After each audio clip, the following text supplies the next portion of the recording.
WhatsApp is a rather strange social media platform to say the least. We're talking about when it comes to how the company makes money. When you think about that, it just doesn't add up if you don't consider things that are leaning more towards the sinister side. Hello everyone, how are you all doing? Welcome back to our channel. Today we're going to take a look at the dark truth about WhatsApp and how they make money. Number 5. How does WhatsApp make money? It's always been about building a company that is here for the next 10, 20, 50 years. Let's address the elephant in the room first. Just how does WhatsApp make money? The whole thing seems pretty odd. Like, everything on the application seems so free.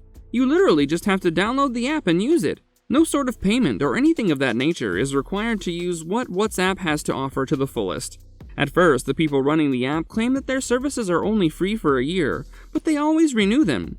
We all know that most companies generate revenue through things like paid memberships or advertisements, but WhatsApp doesn't have any of that, making it all the more strange how it runs. When you look deeper into it, most social media companies, including WhatsApp, are willing to pay enormous amounts of cash to see just what's going on in their users' heads. They're desperate to know what you're thinking about or talking about.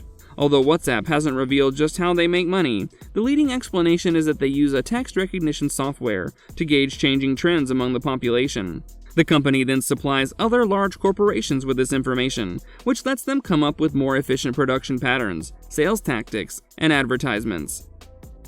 Number 4. They keep track of your actions. Knowing that WhatsApp keeps an eye on you is quite eerie in itself, but it goes much deeper than that. The company keeps track of pretty much everything you're doing on their app. This includes how you interact with other users using their services, and for how long you do each thing for. To put it simply, WhatsApp knows where you're discussing something, how long you're discussing it for, and who you're discussing it with.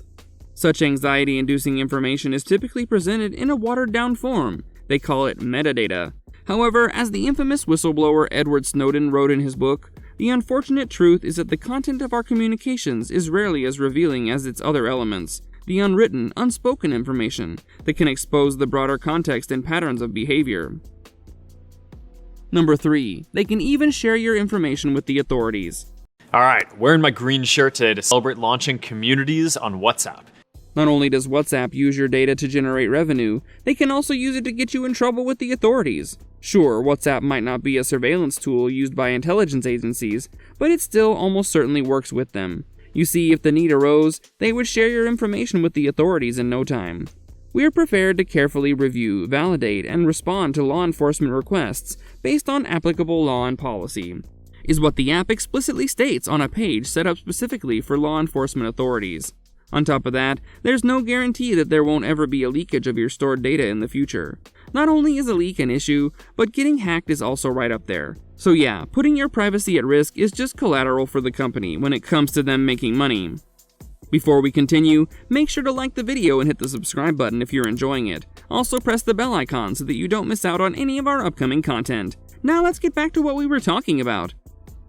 Number 2. WhatsApp very desperately wants your contact details. That if we can do a pretty good job of helping WhatsApp to grow, that this is just going to be a huge business. In order to get the most amount of your personal information, one thing that WhatsApp really wants to get their paws on is your contact details for obvious reasons.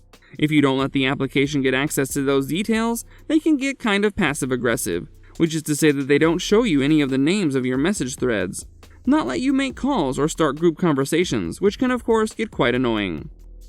Now, if you grant them access, the people sitting behind managing the application will get all your contact information, and we mean all. This very thing has sparked a number of debates regarding if doing this is even legal under the guidelines of the EU. Number 1. The company keeps its code private. WhatsApp has absolutely no intentions of revealing just how it was programmed. One might argue that this is nothing but a security measure, but that's simply not the case. When it comes to safety, making your software public or open source is perhaps the best measure developers can take, in order to see any flaws in it. Independent experts tend to go through popular software all the time to pick out any weaknesses, which are then fixed by the platforms using them, ultimately improving the software. To put everything into perspective, the rivals of WhatsApp, namely Wire, Signal, and Wickr, are open source. This raises the question that if they can make their software open source, then why not WhatsApp? You could say that WhatsApp is trying to do something that others aren't in order to stay ahead of the curve, but another explanation would be that WhatsApp is trying to keep its questionable activities hidden. This brings us to the end of our video. Here was a look at the dark truth about WhatsApp and how they make money.